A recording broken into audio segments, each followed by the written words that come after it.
Thank you. Thank you. So before I begin, I just want to point out each table has a page with a little QR code on it.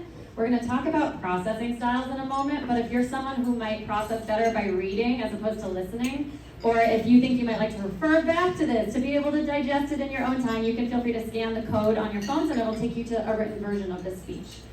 So thank you so much for inviting me here today. My name is Kivowitz and I'm the founder of Inclusive Arts, an organization whose goal is to create and expand opportunities for folks with disabilities to enjoy and participate in creative and performing arts. Now, when I say folks with disabilities, I'm referring to all types of disability, though I do want to share that my work tends to lean a little more predominantly toward developmental disabilities. Today, I'm going to talk to you a little bit about my history and passion for this work. I'll share about some of the exciting projects I've gotten to work on, and I'm also going to invite you all to start reflecting on some practical ways that we can all incorporate more accessible and inclusive practices into our daily lives on personal and professional levels. So before I dig in, I want to introduce and offer context around some language. You might have heard the word neurodiversity before. Neurodiversity at its fundamental level just means that all of our brains are different as a result of natural human variation, and everyone has a unique way of processing. It's estimated that 15 to 20% of the population is neurodivergent, meaning that they have a cognitive difference or disability that impacts their brain's way of functioning in a way that differs from what's considered typical. So examples of neurodivergence would include autism, ADHD, OCD, or other learning or cognitive disabilities, among plenty other examples. Neurodiversity is just as valuable as cultural diversity or biodiversity, and just as there's not one right culture, there is also not one right brain or style of neurocognitive functioning. So I always like to take the opportunity to remind folks that every group you are ever in is a neurodiverse group. And right now, we're going to take a moment to actually demonstrate the neurodiversity that exists in this room. So I'd like to do a quick check-in. In a moment, I'm going to invite everybody to think about what your learning style is and then share it with the group. I'll offer 4 options as well as an accompanying gesture to demonstrate each option. So for example, if you learn best by reading and writing, this is the gesture for you. That's one learning style. The others are visual. If you're a visual learner, you can do this. If you're an auditory learner, you're going to do this. And then if you're a kinesthetic learner, you learn by moving around. You're going to do this. So take a moment and think about how you best absorb new information. And it's okay if you're a combination. You can do as many gestures as you want. I'll say 1, 2, 3, go. And at the same time, we're all going to make the gesture of whichever our learning style is that we most identify with. So just to recap, we have reading and writing. We have visual learners, auditory learners, and then kinesthetic learners. All right, 1, 2, 3, go. And take a moment while you're doing your gesture to look around the room and notice. All right, okay, nice, and relax. We have a big variety of learning styles in this room. Great. So now I'm going to ask a series of questions and just invite you to either raise your hand or do a specific gesture if you identify with what I'm asking. So raise your hand if you like listening to music loudly. Oh, okay, small handful.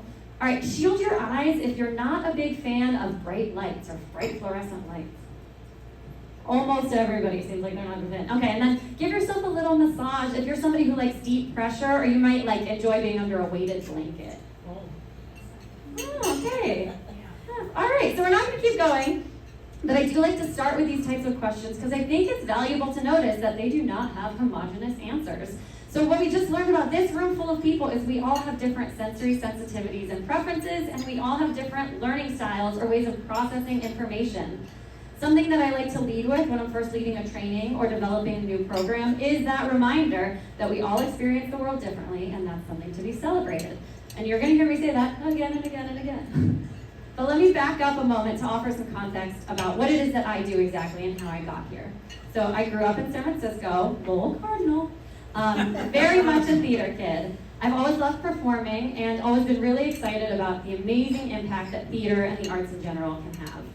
For a long time, I've also had a deep fascination with the brain, or specifically this idea of neurodiversity, which was fostered by a complete obsession with pretty much everything Oliver Sacks had ever written. It initially started as a passion for learning about autism, but then expanded into a much more general interest and really a sense of awe for how amazing it is that we can all experience the world so differently from one another. While I was living in New York, I was desperately searching for a way to marry these two passions of mine. I got involved with an organization called Action Play, who creates original musical theater with autistic and neurodivergent young people, teens, and adults. And the very first session I joined was my light bulb moment. Witnessing the impact this program had on the participants, their families, and the community of staff, volunteers, and audience members who came to experience our shows was unlike anything I'd ever experienced. My involvement with Action Play grew, and I also started getting involved with a number of other organizations working at that intersection of disability, the arts, and education. I also went back to school to get my master's degree in applied theater, which allowed me to hone my skills as a facilitator and really reflect on how the arts can just be an incredibly powerful tool for educating, community building, and working towards social justice. When I moved back to San Francisco in 2017, I was determined to support inclusion and disability advocacy in the arts out here. When I realized that, unfortunately, there were not nearly as many folks working in this field as there had been in New York, I decided to start my own organization and create my own opportunities. So since founding Inclusive Arts, I've had the immense pleasure of getting to work with some incredible people and organizations, including theater companies, circus centers, visual arts orgs, arts education companies, classroom teachers and school districts, recreation and parks departments, the list goes on. Much of my time has been spent in classrooms, creating experiential and sensory-rich residencies and teaching theater and improv to students with a wide range of disabilities and support needs from preschool age to young adults and adults. I've also gotten to build programs, design sensory-friendly experiences, and lead really exciting workshops about what it means to develop more inclusive and accessible practices, whether in a classroom, camp, theater, or professional workplace setting. So as my experiences have evolved, so too has my passion and curiosity for the brain, shifting specifically to an obsession with our sensory system. So fun fact, did you know we actually have 8 senses? So we have the 5 that most people tend to think about: sight, smell, taste, sound, and touch. But we also have our vestibular sense, which is our sense of balance. We have interoception, which is our body's ability to understand what's happening in your body. So your ability to recognize if your heart's beating fast or if you're overheating. And finally, we have proprioception, which is our body's awareness of where it is in relation to itself and in relationship to space and the things around it. And I'm actually going to invite all of you to explore your own proprioceptive sense right now. So we're going to do a little experiment. I will invite you, if you're comfortable, to take one of your hands and put it behind your head or above your head. And take your other hand and turn it into a pointer finger. And you can do, it's harder with your eyes closed, so if you want to add the challenge, you can close your eyes. But I invite you to take your pointer finger and touch your nose. And now take your pointer finger and touch the thumb above your head. And now touch your nose. And now touch the index finger above your head. And touch your nose. And touch the middle finger above your head. And your nose. And the ring finger above your head. And your nose. And the pinky finger above your head. And then shake your hands out. So I heard some murmurs, some giggles. For some people, that's surprisingly kind of challenging. That was your body engaging with its proprioceptive sense. You might have seen police officers often use an exercise similar to that in field sobriety tests, which I personally think is not fair because some people have proprioceptive challenges regardless of inebriation level. But exactly, good excuse. You can say it. My overall thesis that I tend to share with folks who might be new to learning about neurodiversity is simple. You've already heard the gist of it. We all experience the world in different ways, and that's largely because of our senses. So every person has their own unique sensory profile, meaning everyone responds differently to the sensory stimuli around them. Some people might be highly reactive to one sensory input, like loud noises, and want to avoid it, while others might be underreactive to that input and want to seek it out. One of my personal and professional goals is to figure out how to set up a space, whether it's a classroom, office, event, or performance in a 1,000-seat theater, so that it's inclusive of and welcoming to folks with a variety of sensory preferences. Now, I understand that meeting everyone's access needs 100% is impossible. There will always be folks with conflicting access needs in any given space. And while perfect accessibility may not be achievable, I think that our mission as humans is to do our best to make people feel heard, welcome, and included. I think it's valuable to be transparent about our intentions as well as our recognition of our limitations. And one of the most exciting things about founding Inclusive Arts is having had organizations reach out to me who are just that, transparent about their intentions and aware of their limitations. Equity, diversity, and inclusion initiatives are getting more and more attention these days, rightfully so. And I've noticed all around so many organizations have such a strong desire to get it right, that it feels overwhelming to figure out how to actually address each of these EDI or DEI components. When it comes to the inclusion piece, they want to be more inclusive and accessible, but they don't know where to start. And I understand it can be uncomfortable to reflect deeply on a personal or organizational level and recognize that there are some needs that aren't necessarily being met despite your best intentions. It's also really hard when people aren't sure how to talk about it, especially hard when the it is disability, and even more especially when the disability doesn't always present itself visibly. Language is so complex, understatement of the century. It holds so much power while being highly individualized and also constantly evolving. It's so hard that people often would rather not talk about it for fear of messing up or getting it wrong. But by not talking about it, by not trying, we're more likely to get in our own way. So access comes with practice. And as disabled self-advocates and disability justice organizers Alice Wong, Mia Mingus, and Sandy Ho declared in their recent initiative through the Disability Visibility Project and the Disability and Intersectionality Summit, access is love. And offering access after initially finding it daunting is really powerful and incredibly exciting. At the end of last year, I got to witness a bunch of people have their very own light bulb moments when they got to experience the impact of inclusion and accessibility in action.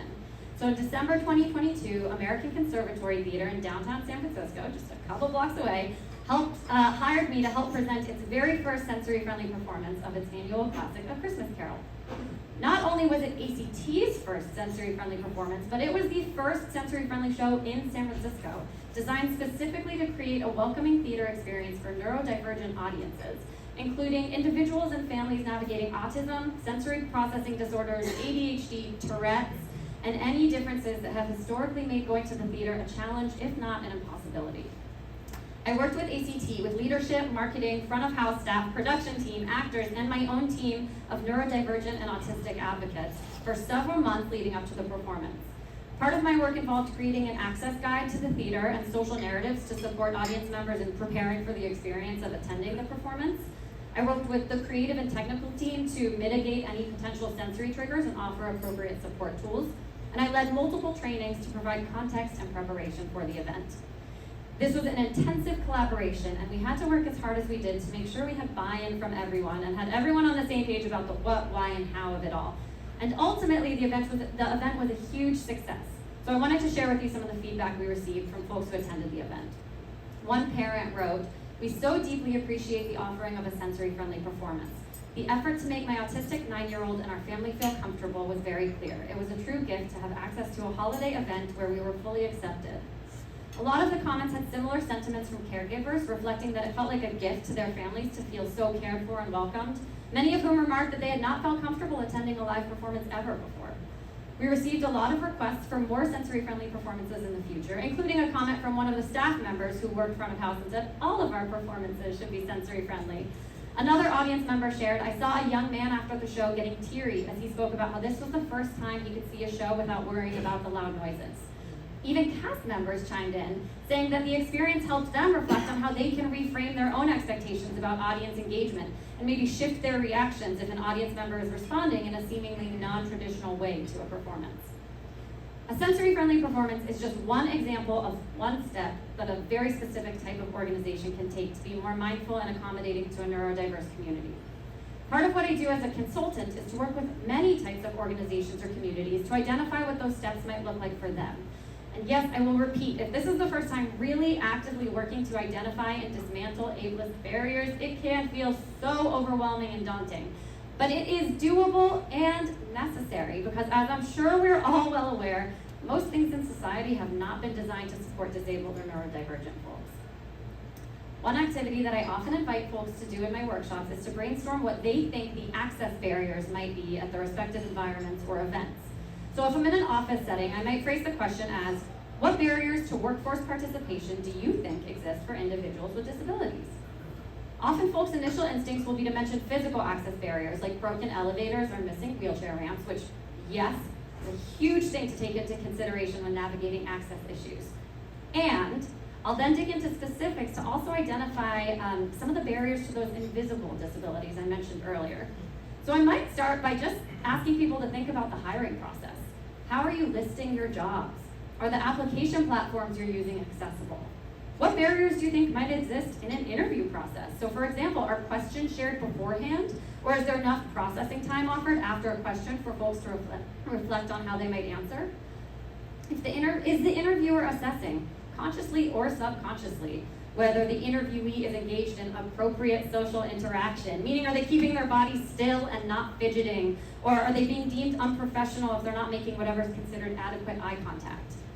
Spoiler alert, I'm in the camp who does not believe that eye contact is as essential a skill as it might once have been suggested.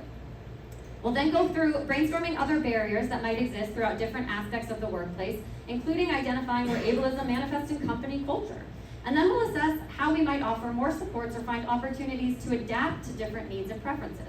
And right now I'm going to take this opportunity to step on my little soapbox and say, while I'm framing these as barriers to access for folks with disabilities, I want to encourage you to remember once again that everyone processes information differently, and to be mindful that any of the supports or accommodations that can be put into place to dismantle these barriers can actually have universal benefits far beyond the scope of any one specific disability.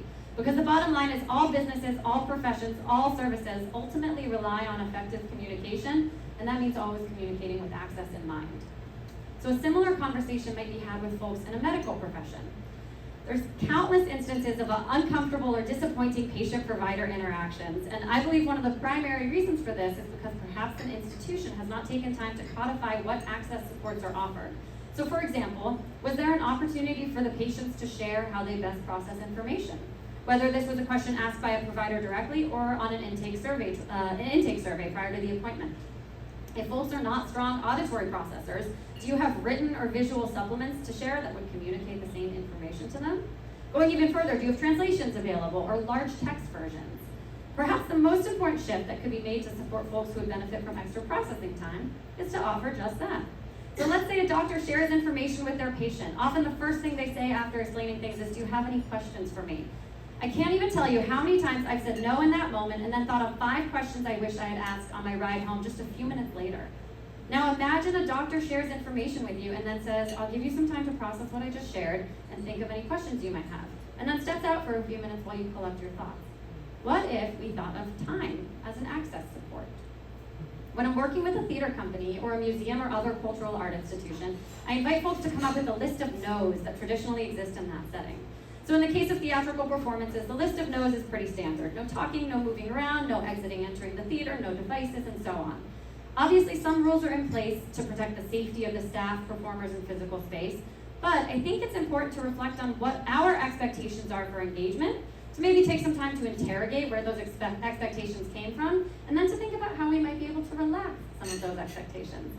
So in the case of a performance that's designated specifically as sensory friendly, we're very clear that the traditional rules for engagement in a theater do not apply. At A Christmas Carol, we had movement zones taped off in the theater where audience members could safely get up and move around. We had a sensory space outside the theater for folks to take a break. We offered sensory supports like noise-reducing headphones and fidget toys, and made it clear that the audience members could feel free to bring their own comfort items into the theater with them. Vocalizing and use of devices was permissible, and the result was that audience members felt invited to safely be themselves without fear of being stigmatized or condemned for any seemingly atypical behaviors. When we're thinking about what inclusion means or what it takes to increase access, I find that if we can reframe the concept of the list of no's and instead challenge ourselves to think of as many things as we can safely and reasonably say yes to, it becomes much easier to set everyone up for success. So remember earlier when we all demonstrated our preferred learning styles? One really simple way to reframe what inclusion or accessibility might look like in any setting is to think in terms of learning styles and sensory needs. So I like to think about inclusion as an opportunity to activate universal design, which is a practice rooted in learning science that essentially aims to activate as many learning styles as possible to maximize engagement. So in any setting, that can look like implementing the supports I've already mentioned. That is sharing information in an auditory way accompanied by written and visual supports, sharing information or questions in advance of an experience and ensuring adequate processing time, offering an access guide to a space and a social narrative or visual schedule to give folks a glimpse of what to expect from the experience, whether that's a trip to the theater or museum, a visit to a doctor's office, or an interview or company meeting. Offering multiple access points can remove barriers to participation, ensuring that everyone has equal access to information, activities, resources, and opportunities. When you make an effort to demonstrate a commitment to inclusion, even if it's just taking the first small step, you're making it clear that everyone is welcome to show up as their whole selves. And again, it does take practice, and you might not get everything right, and you can't get everything right 100% for everyone. But implementing more inclusive practices into our daily lives, personally and professionally, sets everyone up for success, because hopping back up on my soapbox for the people in the back, access benefits everyone. So thank you all for inviting me to speak to you today. Please feel free to reach out if you have any questions. I'm always happy to talk about all things inclusion. Thank you.